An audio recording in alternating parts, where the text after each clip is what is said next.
আজকের ক্লাসে সবাইকে স্বাগতম। আশা করছি সবাই ভালো আছেন। দেখেন, আজকে আমরা 16.2 পরের যে চ্যাপ্টার অঙ্কগুলো ছিল সেই অঙ্কগুলো নিয়ে আলোচনা করব। তো 16.2 আমরা প্রথম লেকচারে আমি কনসেপ্ট মানে চ্যাপ্টারের বেসিক সম্পর্কে আলোচনা করেছিলাম এবং পরের ভিডিওতে আমি কয়েকটা অঙ্ক করে দিয়েছিলাম। চ্যাপ্টারের বাকি অঙ্কগুলো আজকে আমরা করব। তো দেখেন, আমি অলরেডি আপনাদের চ্যাপ্টারের 4 নম্বর অঙ্ক পরিমিতি 16.2 পরিমিতি 4 নম্বর অঙ্ক লিখে রাখছি। এটা আমরা সলভ করব। তো পরিমিতি করার ক্ষেত্রে আমি আগে বলছি আবার বলছি যে প্রশ্নটা ভালো করে বুঝবো এবং যদি আমরা সাইডে একটা চিত্র এঁকে নিতে পারি ওই প্রশ্ন বুঝে, তাহলে আমাদের জন্য পরিমিতি করাটা অনেক সহজ হয়ে যাবে। আচ্ছা, এখানে কি বলা আছে দেখেন, বলছে একটি বর্গাকার মাঠের বাহিরের চারদিকে 5 মিটার চওড়া একটি রাস্তা আছে। বলছে রাস্তাটির ক্ষেত্রফল যদি 500 বর্গমিটার হয় তাহলে মাঠের ক্ষেত্রফল কত।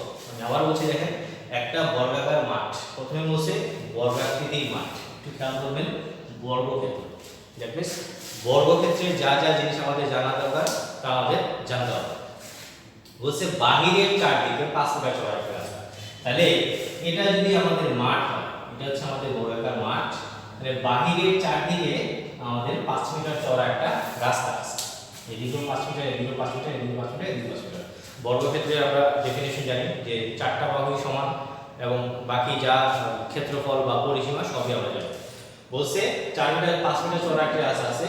বলছে এই রাস্তাটুকুর ক্ষেত্রফল যদি 500 বর্গমিটার হয় তাহলে এই মাঠের ক্ষেত্রফলটা কত। ক্লিয়ার? তাহলে দেখেন আমরা ধরে নিতে পারি যে এই মাঠের এই যে পাশগুলো এগুলো হচ্ছে সব x মিটার। এই মিটারও ধরতে পারে আপনার ইচ্ছা।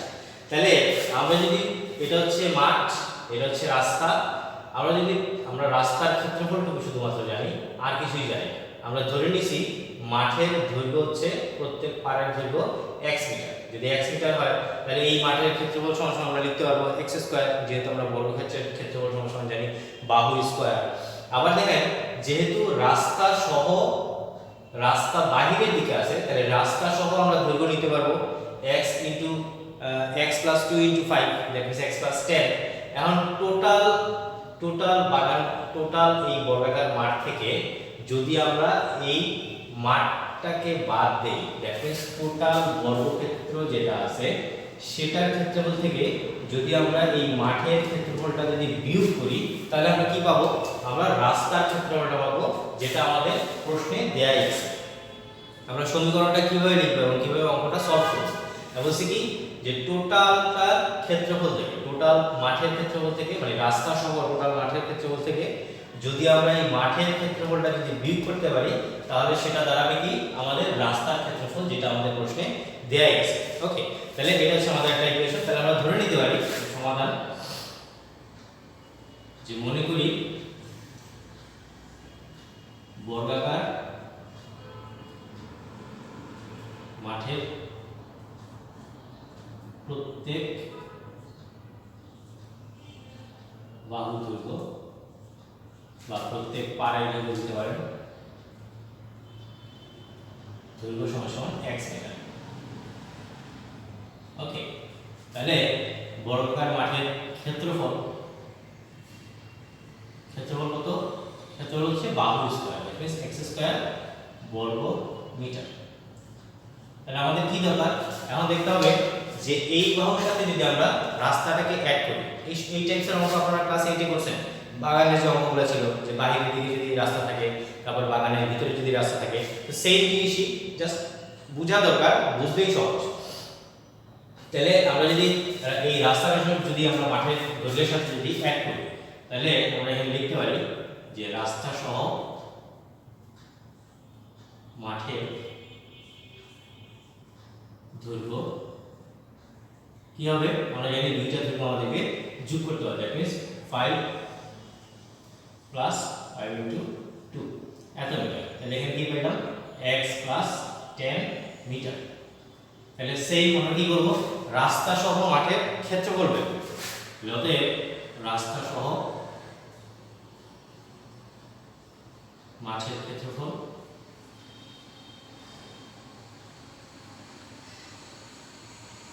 কি লিখবো? এটা যেহেতু রাস্তা সহ মাঠের দৈর্ঘ্য, তাহলে বাহু স্কয়ার বর্গ মিটার। ওকে, তাহলে এখন একটু খেয়াল করে দেখেন, আমরা কি বলছি, রাস্তা সহ মাঠের ক্ষেত্রফল থেকে মানে হচ্ছে টোটালটা ক্ষেত্রফল হচ্ছে x প্লাস 10 হোল স্কয়ার। তাহলে এই ক্ষেত্রফল থেকে যদি আমরা এই মাঠের ক্ষেত্রফলটা বাদ দেই তাহলে কি আমরা রাস্তার ক্ষেত্রফল পাবো না? টোটাল মাঠের ক্ষেত্রফল থেকে, সরি, রাস্তা সহ মাঠের ক্ষেত্রফল থেকে যদি আমরা শুধুমাত্র মাঠের ক্ষেত্রফলটা বাদ দিয়ে দেই তাহলে আমরা রাস্তার ক্ষেত্রফল পাচ্ছি। তাহলে শর্ত অনুসারে আমরা কি লিখতে পারি, যে শর্ত মতে আমরা লিখতে পারবো যে রাস্তা সহ মাঠের ক্ষেত্রফল থেকে যদি আমরা মাঠের ক্ষেত্রফলটা বিয়োগ করে দেই তাহলে যেটা পাচ্ছি সেটা হচ্ছে আমাদের রাস্তার ক্ষেত্রফল। দ্যাট মিন্স এটা মাইনাস এটা সমান হচ্ছে 5। জাস্ট এটাকে একটু সমাধান করব, সমাধান করলে আমাদের অঙ্ক হয়ে যাবে। দেখেন এটা আমরা সূত্র লিখতে পারি a plus b whole square সূত্র, a square plus 2ab, that means 2 into x into 10 plus 10 square minus x square সমান 500।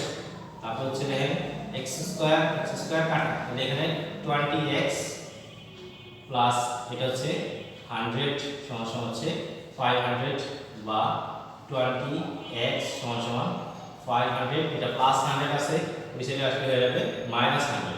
অতএব x সমান 500 থেকে 100 গেলে 400, আর এখানে 20 ইনটু আকারে আছে, নিচে আসলে এটা ভাগ আকারে চলে আসবে। 20 দিয়ে যদি আমরা 400 কে ভাগ করি আমাদের आंसर আসে 20। ওকে, তাহলে x এর মান যদি 20 হয় তাহলে একটু খেয়াল করে দেখেন আমাদের কি দরকার, আমাদেরকে প্রশ্নে কি বলছে যে মাঠের ক্ষেত্রফল কত। মাঠের ক্ষেত্রফল আমরা কি বলছিলাম, x স্কয়ার। দ্যাট মিন্স তাহলে আমরা লিখতে পারবো অতএব মাঠের ক্ষেত্রফল সমান 20 হোল স্কয়ার বর্গ মিটার। তাহলে কত, 400 বর্গ মিটার। Okay, that's it. এখন তাহলে আনসারটা কি হবে, অতএব মাঠের ক্ষেত্রফল সমান 400 বর্গ মিটার। এখন আপনাদের অঙ্ক বুঝে কিনা আপনারা কিভাবে বুঝবেন, দেখেন সহজ ভাবে আমি বোঝানোর চেষ্টা করি। যেহেতু আমাদের রাস্তার ক্ষেত্রফলটা দেয়া আছে, আমরা x এর মান কত পাইছি, আমরা x এর মান পাইছি 20। আপনি দেখেন এখানে যদি আমরা 20 বসাই তাহলে 20 আর 10 কত হয় 30। 30 কে যদি আমরা বর্গ করি তাহলে আমাদের আসে 900, ঠিক আছে। আর এখানে হচ্ছে আমাদের x এর মান কত 20, তাহলে 20 কে যদি আমরা বর্গ করি তাহলে আমাদের আসে 400। দেখেন 900 থেকে যদি 400 বিয়োগ করি তাহলে আমাদের ঠিকই আসে 500। দ্যাট মিন্স আমাদের অঙ্ক হইছে। তাহলে হচ্ছে দেখেন 900 হচ্ছে রাস্তা সহ মাঠের ক্ষেত্রফল 900, আর 400 হচ্ছে আমাদের এই মাঠের ক্ষেত্রফল। তাহলে 900 থেকে যদি আমি এই মাঠের ক্ষেত্রফলটা বাদ দেই আমাদের প্রশ্নে যেটা দেওয়া ছিল রাস্তার ক্ষেত্রফল 500, আমাদের 500 ঠিক আছে। তাহলে আমরা বলতে পারি যে আমাদের অঙ্ক ঠিক আছে। পরীক্ষার ফলে আমরা অঙ্ক করে নিজে এইভাবে অনেক ক্ষেত্রে দেখতে পারি বা বুঝতে পারি যে আমার অঙ্কটা হইল কি। ওকে, ঠিক আছে, আশা করি নিশ্চয়ই বুঝতে পারছেন। তাহলে আমরা পরের অঙ্ক দিতে পারি। আচ্ছা, পরের অঙ্ক আপনাদের বলছে যে একটি বর্গাকার মাঠে 5 নম্বর অঙ্ক, যে একটি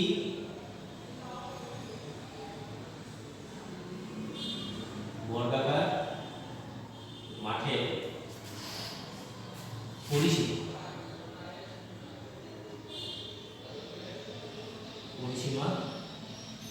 একটি আয়তক্ষেত্রের পরিসীমা সমান।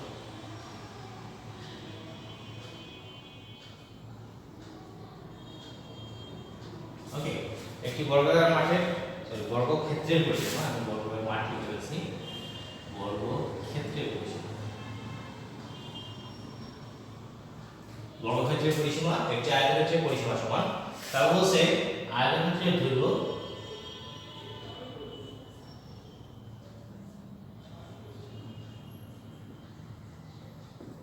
দৈর্ঘ্য প্রস্থের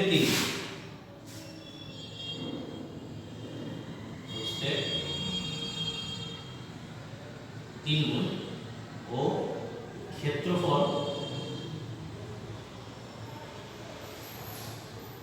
708 বর্গ মিটার।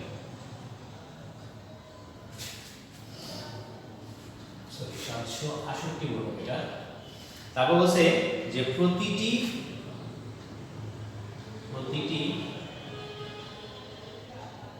40 সেন্টিমিটার বর্গাকার পাথর দিয়ে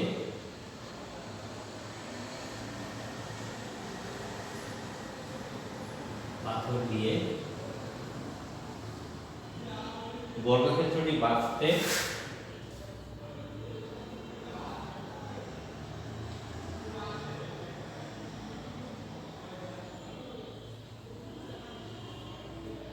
মোট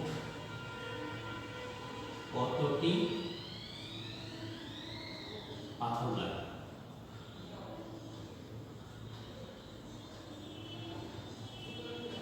ওকে,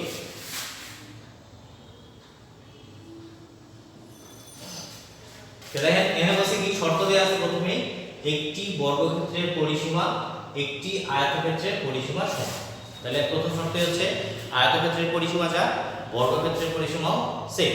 আচ্ছা, এরপরের শর্তে বলা আছে যে আয়তক্ষেত্রের দৈর্ঘ্য প্রস্থের 3 গুণ এবং ক্ষেত্রফল হচ্ছে 768। তাহলে আয়তক্ষেত্রের কিছু মান দেয়া আছে, কিন্তু বর্গক্ষেত্রে কিছু দেয়া নেই। শুধুমাত্র বর্গক্ষেত্রের একটা কন্ডিশন দেওয়া আছে কি, যে আয়তক্ষেত্রের পরিসীমা আমরা যেটা পাবো সেটাই হচ্ছে আমার বর্গক্ষেত্রের পরিসীমা। আমাকে বলছে যদি ওই বর্গক্ষেত্র যদি একটা রুম বা একটা ফ্লোর হইতে পারে, যেকোনো কিছু হইতে পারে, আমরা যদি 40 সেন্টিমিটার বর্গাকার একটা পাথর দিয়ে যদি বর্গক্ষেত্রটিকে বাধাই করতে চাই, তাহলে আমাদের টোটাল পাথর কয়টা লাগবে? তো দেখেন প্রথমে যেহেতু আমাকে বলছে যে বর্গক্ষেত্রের পরিসীমা একটি আয়তক্ষেত্রের পরিসীমা সমান, তাহলে আমাদেরকে আগে দেখতে হবে যে আমার আয়তক্ষেত্রের পরিসীমাটা কত। তাহলে আয়তক্ষেত্রের পরিসীমা কিভাবে বের করব? দেখেন এখানে বলা আছে আয়তক্ষেত্রের দৈর্ঘ্য প্রস্থের 3 গুণ এবং ক্ষেত্রফল বলা আছে 768। তাহলে এখান থেকে আমরা একটা শর্ত লিখতেই পারি যে মনে করি যে আয়তক্ষেত্রের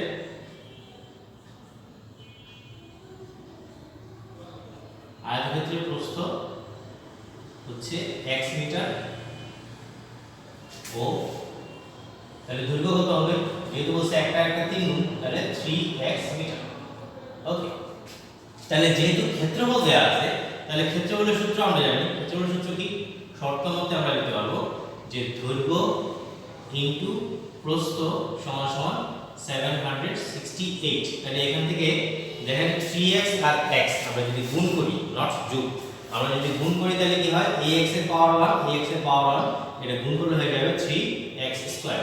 তাহলে 768, 3টা যদি এই সাইড থেকে ওই সাইডে নিয়ে যাই তাহলে কি হচ্ছে? দেন 768 ডিভাইড বাই 3, তাহলে কি পাইলাম? দেখেন x স্কয়ার সমান সমান 3 দিয়ে ভাগ করেন, 3 দুগুণা 6, 3 5 15 আর হচ্ছে 3 6 18। এখন x এর মান যদি বের করেন তাহলে x সমান সমান দেখেন 256 এর বর্গমূল হচ্ছে 16। তাহলে আমরা x এর মান পাইলাম 16 মানে কি? 16 হচ্ছে আমরা প্রস্থটা পাইলাম 16 মিটার। তাহলে দৈর্ঘ্য আমরা বের করতে পারবো। তাহলে দৈর্ঘ্য যদি বের করতে বলে তাহলে কি করতে পারবো? অতএব এখানে আয়তক্ষেত্রের প্রস্থ x সমান সমান 16 মিটার ও আয়তক্ষেত্রের দৈর্ঘ্য 3x সমান সমান 3 * 16 মিটার সমান সমান 348 মিটার। আমাদের কি দরকার? আমাদের প্রথম শর্ত বর্গক্ষেত্রের যদি কিছু পাইতে হয় তাহলে আমাদের আয়তক্ষেত্রের পরিসীমা বের করতে হবে। কেন পরিসীমা বের করতে হবে? এই যে বলেই দিয়েছে যে বর্গক্ষেত্রের পরিসীমা আয়তক্ষেত্রের পরিসীমার সমান। তাহলে আমরা এখান থেকে অতএব বের করব যে আয়তক্ষেত্রের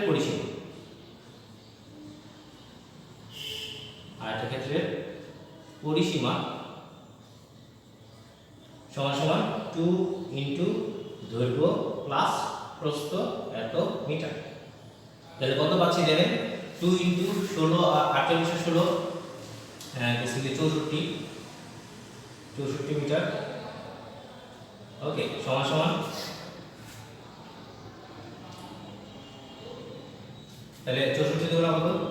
128 মিটার হচ্ছে তার পরিসীমা। ওকে, তাহলে আমাদের এইটুকু শেষ হলো কি পাইলাম? আয়তক্ষেত্রের পরিসীমা পাইছি। ওকে, নিশ্চয়ই এটা বুঝতে পারছেন। তাহলে এর পরের অংশ আমরা যাই। এই পরের অংশ আমরা কি করব, আমাদের বর্গক্ষেত্র সম্পর্কে যেহেতু বলা আছে, যেহেতু বর্গক্ষেত্রের বিষয়গুলো আমাদের বের করতে হবে, তাহলে বর্গক্ষেত্রের পরিসীমা আয়তক্ষেত্রের পরিসীমা সমান। তাহলে আমরা লিখতে পারবো যে যেহেতু বর্গক্ষেত্রের পরিসীমা সমান সমান আয়তক্ষেত্রের পরিসীমা।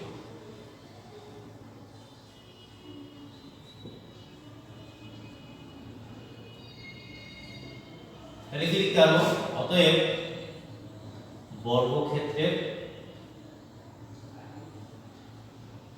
পরিসীমা সমান সমান হচ্ছে 128 মিটার। ওকে, তাহলে বর্গক্ষেত্রের পরিসীমা সূত্র আমরা জানি। দেখেন বর্গক্ষেত্রের পরিসীমা হচ্ছে সূত্র হচ্ছে 4 ইনটু বাহুর দৈর্ঘ্য। তাহলে আমরা এখান থেকে বর্গক্ষেত্রের বাহুর দৈর্ঘ্য পেয়ে যাব যদি আমরা এই পরিসীমাকে 4 দ্বারা ভাগ করি। তাহলে আমরা লিখতে পারি যে বর্গক্ষেত্রের বাহুর দৈর্ঘ্য সমান সমান 128 ডিভাইড বাই 4 এত মিটার সমান সমান 4 দিয়ে যদি ভাগ করি তাহলে আমাদের আসে 32 মিটার। ওকে, তাহলে আমরা কি পাইলাম, বর্গক্ষেত্রের পরিসীমা পাইলাম। তাহলে এখন দেখেন বলছে প্রতিটি 40 সেন্টিমিটার বর্গাকার পাথর দিয়ে আমার পাথরটি মানে বর্গাকার যে ক্ষেত্রটা বলছে সেটাকে আমরা বাঁধতে কতটি পাথর লাগবে। আমরা যেটা করতে হবে, এই যে প্রতিটি বর্গ এত সেন্টিমিটার বর্গাকার পাথরের কথা বলা আছে, আমরা যেটা করব এই পাথরের ক্ষেত্রফল বের করব এবং এই বর্গক্ষেত্রের ক্ষেত্রফল বের করব। বর্গক্ষেত্রের ক্ষেত্রফলকে যদি আমরা পাথরের ক্ষেত্রফল দিয়ে ভাগ করে দেই তাহলে আমাদের টোটাল পাথরের সংখ্যা মানে কতগুলো পাথর লাগবে সেটা বের হয়ে আসবে। তাহলে এখান থেকে আমরা যেটা করতে পারি যে বর্গক্ষেত্রের ক্ষেত্রফল, বর্গক্ষেত্রের ক্ষেত্রফলের সূত্র আমরা কি জানি, আমরা জানি বাহু square, that means 32 whole square বর্গ মিটার। তাহলে 32 কে যদি 32 দিয়ে গুণ করেন তাহলে কত আসে, 32 ইনটু 32 আমাদের আসে 1024। ওকে, তাহলে 1024 বর্গ মিটার। তাহলে আমাদের কি করতে হবে, এখন আমাদের ওই যে পাথর যেটা ছিল ওই পাথরের আমরা ক্ষেত্রফল বের করব। দেখেন আমরা লিখব এখন যে বর্গাকার পাথরের প্রত্যেক বাহুর দৈর্ঘ্য কত দেয়া আছে, এখানে দেয়া আছে 40 সেন্টিমিটার। খেয়াল করে দেখেন এককের একটা বিষয় এখানে আছে, যেহেতু এটা মিটার এটাকে আমাকে মিটারে নিতে হবে অথবা এটাকেই আমাকে সেন্টিমিটারে নিতে হবে। তবে মিটারে নেওয়াটাই সহজ, আমরা এটাকে 100 দিয়ে ভাগ করে দিতে পারি, দেন 400 ডিভাইড বাই 100 মিটার। তাহলে 40 কে যদি আমরা 100 দিয়ে ভাগ করি আমাদের আসে 0.4 মিটার। এটাতে বর্গাকার পাথরের ক্ষেত্রফল, বর্গাকার পাথরের ক্ষেত্রফল কি হবে, যেহেতু বর্গাকার তাহলে 0.4 হোল স্কয়ার এত বর্গ মিটার। ওকে, তাহলে 0.4 কে যদি 0.4 দিয়ে আমরা গুণ করি তাহলে কি আসে 0.16 বর্গ মিটার। Okay, that's it. তাহলে আমরা কি করব, আমরা বলছি আমাদের পাথরের ক্ষেত্রফল দরকার ছিল, আমরা পাথরের ক্ষেত্রফল বের করছি। আমাদের বর্গক্ষেত্রের ক্ষেত্রফল দরকার ছিল, বর্গক্ষেত্রের ক্ষেত্রফল আমরা বের করে দিয়েছি। এখন এই বর্গক্ষেত্রের ক্ষেত্রফলকে যদি এই পাথরের ক্ষেত্রফল দিয়ে আমরা ভাগ করে দেই তাহলে আমাদের কাঙ্ক্ষিত আনসার, দ্যাট মিন্স কতগুলো পাথর আমাদের লাগবে সেটা বের হয়ে যাবে। আচ্ছা, আমি এই জায়গাটা একটু মুছে দিই, জায়গা সমস্যা। তাহলে আমরা এখন লিখতে পারবো এখন যে পাথর লাগবে, যে পাথর লাগবে সমান সমান কত, 1024 ডিভাইডেড বাই 0.16 এত টি। আমরা এটাকে জাস্ট ভাগ করে দেন, ভাগ করে দিলে আমাদের আনসার আমরা পেয়ে যাব। 1024 ডিভাইডেড বাই 0.16, তাহলে আমরা পাচ্ছি 6400টি পাথর লাগবে, 6400টি পাথর লাগবে। ওকে, তাহলে আমরা আনসার লিখব, অতএব পাথর লাগবে 6400 এটাই হচ্ছে আমাদের আনসার। খুব ইজি। আমি আবার বলছি, দেখেন প্রথমে কি বলা ছিল, বর্গক্ষেত্রের পরিসীমা আয়তক্ষেত্রের পরিসীমার সমান, এটা একটা শর্ত। এখানে আয়তক্ষেত্রে কিছু মান দেওয়া আছে, একটা আরেকটা কত গুণ, দৈর্ঘ্য প্রস্থের কত গুণ বা প্রস্থ দৈর্ঘ্যের কত গুণ সেটা বলা আছে, আবার ক্ষেত্রফল বলা আছে। তাহলে এই শর্ত থেকে আমরা প্রথমত আয়তক্ষেত্রের পরিসীমা বের করতে পারবো। আমরা আয়তক্ষেত্রের পরিসীমা বের করছি, যেহেতু বলা ছিল আয়তক্ষেত্রের পরিসীমা আর বর্গক্ষেত্রের পরিসীমা সমান, তাহলে বর্গক্ষেত্রের পরিসীমা বের করছি। পরিসীমা থেকে আমরা প্রত্যেক বাহুর দৈর্ঘ্য বের করছি। প্রথম মেইন কথা হচ্ছে যে এই কাজটা মানে এইটুকু ক্যালকুলেশন মানে এই আনসারটা করতে গেলে আমাদের কি লাগবে সেটা আসলে জানা আগে জরুরি। দেখেন কখনো যদি এভাবে বলে যে পাথর দিয়ে বাঁধতে হবে, সেটা আয়তাকার বস্তুই হোক বা আয়তাকার জায়গায় হোক আর বর্গাকার জায়গায় হোক, যেটাই হোক না কেন বা যে কোনো টাইপসের জায়গার কথা বলুন না কেন, সবসময় রাখবেন যদি কখনো পাথর দিয়ে কোনো জিনিসকে বাঁধাই করতে বলে সবসময় রাখবেন যে পাথরের ক্ষেত্রফল লাগবে এবং যেই ক্ষেত্রটার কথা বলছে ওই ক্ষেত্রের ক্ষেত্রফল লাগবে। তাহলে ওই দুইটা ক্ষেত্রফলকে যদি আমরা অনুপাত করি বা ভাগ করি তাহলে আমরা পাথরের সংখ্যা পাবো। তাহলে সেই ক্ষেত্রে আমরা যদি এইভাবে মানে কোটেশনগুলো যদি জানি, আসলে আমাকে অঙ্কে কি বের করতে বলছে, এটার জন্য আমাকে আসলে কি করতে হবে সেটা যদি জানি, তাহলে আমাদের অঙ্কগুলো করা অনেক সহজ হয়ে যায়। দ্যাট মিন্স তাহলে বর্গক্ষেত্রের ক্ষেত্রফল বের করলাম, পাথরের বাহুর দৈর্ঘ্য এখানে সেন্টিমিটার দেওয়া আছে, আমরা মিটারে নিয়েছি। তারপর হচ্ছে ক্ষেত্রফল বের করছি, আমরা বর্গাকার ক্ষেত্রের ক্ষেত্রফলকে পাথরের ক্ষেত্রফল দিয়ে আমরা ভাগ করে দিয়েছি। আমাদের টোটাল পাথরের সংখ্যা বের হয়ে আসছে ৬৪০০।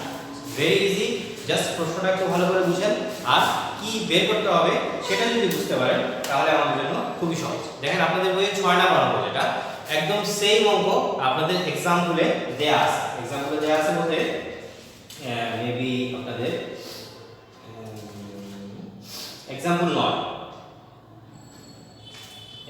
৯ আর অনুশীলনী ৬ সেম অঙ্ক।